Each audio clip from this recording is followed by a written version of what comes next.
The next recipe we are going to show you is a Thai dessert called Tim Grob. Let's take a look at the ingredients. It is best to divide the ingredients for Tim Grob into 3 groups. The first is the syrup, which is made from water and sugar. The second consists of coconut cream and salt.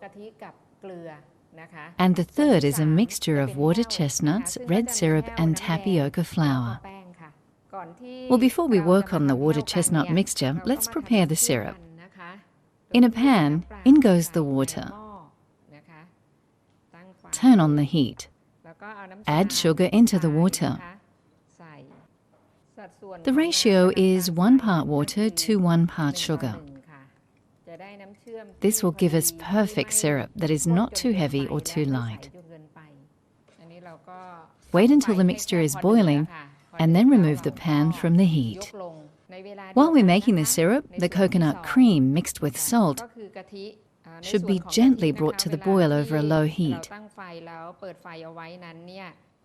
We want to keep stirring the pan to prevent the oil and the coconut cream from separating. Once it's started to boil and the salt is dissolved, turn off the heat. As we're waiting for both of these mixtures to slowly reach boiling point, we can start on the water chestnuts. Use either fresh or canned water chestnuts. I must admit that I prefer the canned ones for convenience. First, we trim the edge of the water chestnuts to make it easier to cube them.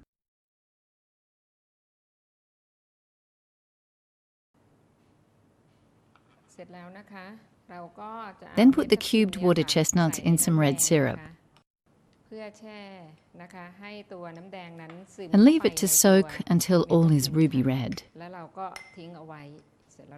Drain them well before we mix them with tapioca flour. By the time we're done with the water chestnuts, our other syrup should be boiling.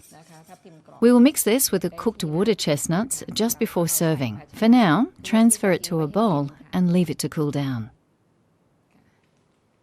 Likewise with the coconut cream, after it has started boiling and the salt is dissolved, transfer to a small bowl and leave to cool down before serving. Next we go back to the red syrup soaked water chestnuts. Drain them well before we mix them with tapioca flour. We want only water chestnuts, then add them to tapioca flour.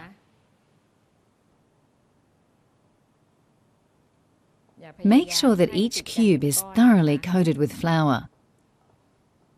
Strain them to get rid of any excess flour.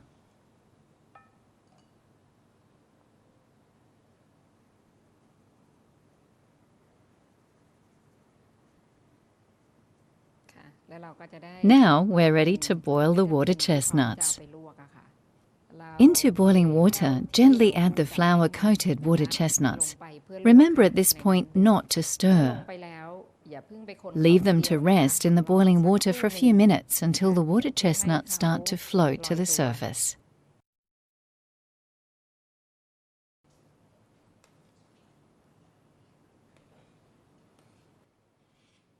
If the flour is translucent or see-through, it means the water chestnuts are cooked.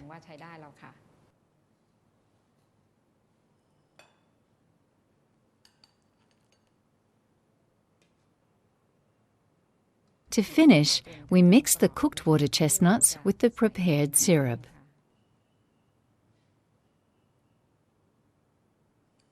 If the water chestnuts are boiled in a too high a heat, the flour will separate and we'll end up having just water chestnuts and syrup.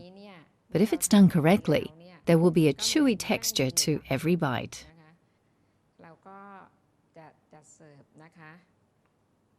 Serve them in glass dessert dishes.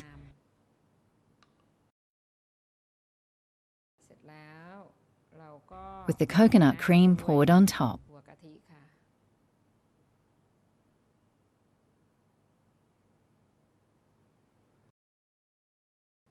And here we have Tim Grob, a delightful sweet, a really refreshing and gorgeous looking dessert.